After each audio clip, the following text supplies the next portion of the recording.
Molly Karen, seu podcast de histórias de terror. A sua anfitriã sou eu, Karen Giraldi.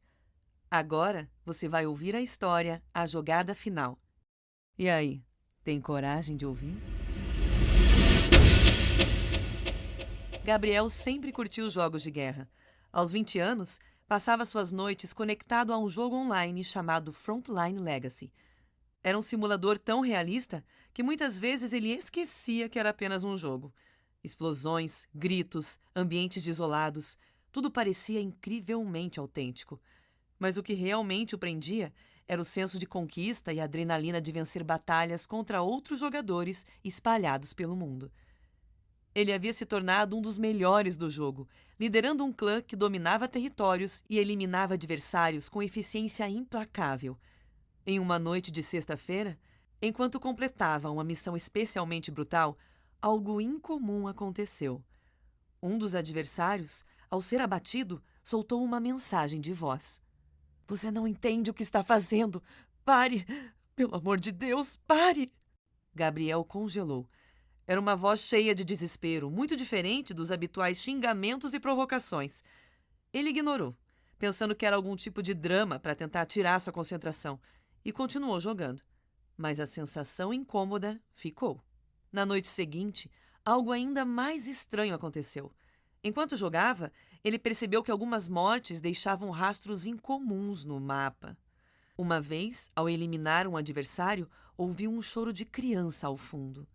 Outra vez, viu marcas de mãos ensanguentadas em uma parede destruída, algo que não fazia parte da ambientação do jogo. Então, começou a questionar sua própria sanidade. Curioso e inquieto, decidiu investigar mais. Em um fórum obscuro sobre Frontline Legacy, encontrou uma thread intitulada "Não jogue esse jogo, você está matando de verdade". O post explicava que o jogo não era apenas um simulador, mas um portal para outra dimensão. Cada jogador controlava, sem saber, soldados reais daquele mundo, e suas mortes não eram fictícias. As pessoas daquela dimensão viviam em guerra constante porque jogadores como ele tratavam suas vidas como entretenimento. Gabriel não queria acreditar. Era absurdo. E ainda assim, fazia sentido. Os gritos, os rastros de sangue, as emoções cruas que sentia durante as partidas, tudo parecia confirmar o que havia lido. Determinado a descobrir a verdade, Gabriel continuou jogando, mas desta vez com um novo objetivo: tentar entrar em contato com os habitantes daquele mundo. Em uma de suas missões, ao invadir uma vila inimiga, ele hesitou antes de apertar o gatilho. Ao invés de atirar, tentou falar pelo chat de voz. "Quem é você? Por que eu estou ouvindo você?" Houve um silêncio longo antes que uma voz fraca respondesse. "Você não é daqui, né? Por favor, nos ajude. Vocês estão nos destruindo." Gabriel sentiu um aperto no peito. Aquilo era real. Ele precisava fazer algo. Continuou jogando, mas desta vez buscando formas de proteger as pessoas em vez de eliminá-las. Ele sabotava missões do seu próprio time, ajudava habitantes locais a fugirem e evitava combates sempre que podia. Foi então que o jogo apresentou um novo recurso. Depois de uma atualização misteriosa, surgiu uma opção chamada Imersão Total. Segundo a descrição, permitiu uma experiência de jogo completamente interativa. Sem pensar duas vezes, Gabriel ativou. A transição foi instantânea. Ele piscou e, de repente, estava em um campo de batalha real. O cheiro de pólvora e sangue preenchia o ar. O calor das explosões era quase insuportável e os gritos eram ensurdecedores. Gabriel olhou para suas mãos e viu que segurava uma arma real. Ele havia entrado no jogo, ou melhor, no outro mundo. Em pânico, tentou entender como voltar, mas não havia nenhuma interface, nenhum menu. Ele estava preso. Um soldado local se aproximou dele, o reconhecendo como o jogador que havia ajudado nas missões anteriores. "Você é o Salvador", disse o homem. "Você pode acabar com isso, convencer os outros a parar." Gabriel percebeu que precisava alertar os jogadores.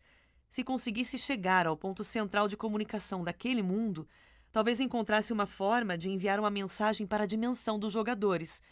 Ele reuniu aliados e traçou um plano. Depois de uma jornada perigosa, Gabriel chegou à central. Usando equipamentos rudimentares, conseguiu acessar a rede que conectava aquele mundo à dimensão dos jogadores. Ele transmitiu uma mensagem. Se vocês podem me ouvir, este não é um jogo. Cada pessoa que vocês matam aqui é real. Este mundo é real. Por favor, parem de jogar. Vocês estão nos destruindo. Por um momento, o silêncio dominou. Então, mensagens começaram a aparecer na tela. Isso é parte do jogo? Que tipo de missão nova é essa? Legal, parece realista. Vamos continuar. Gabriel sentiu o desespero crescer. Ninguém acreditava nele. Os jogadores continuavam conectados, tratando aquilo como um desafio extra. Ele tentou enviar outra mensagem, mas foi interrompido por uma explosão. As tropas do clã inimigo haviam encontrado a central. Gabriel sobreviveu, mas muitos dos seus aliados não tiveram a mesma sorte. Agora, ele era visto como uma ameaça por todos os lados. Os jogadores queriam eliminá-lo por ser um obstáculo, e os habitantes do mundo desconfiavam dele por sua origem e por ter sido responsável por tornar a vida deles ainda mais sangrenta depois do envio daquela mensagem.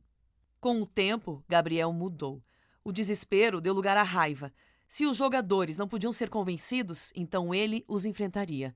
Usando o conhecimento que tinha sobre as mecânicas do jogo, tornou-se uma lenda sombria, um vilão implacável que atacava jogadores e sabotava suas missões a qualquer custo. Ele não era mais Gabriel, o jogador. Agora era uma figura temida tanto por jogadores quanto pelos habitantes locais. Mas, no fundo, ele ainda era o homem que tentou salvar aquele mundo e falhou. Gabriel sabia que nunca voltaria para casa e talvez merecesse isso.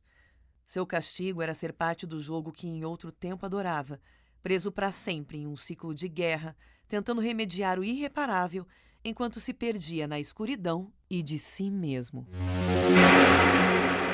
E você, ouviria as vozes de socorro? Você ouviu mais um episódio do podcast Diabolicaren. Se você gostou dessa história e quer ouvir mais, siga o podcast nas redes sociais, vire um seguidor e seja um dos primeiros a ouvir novos episódios. Volte sempre, se você conseguir.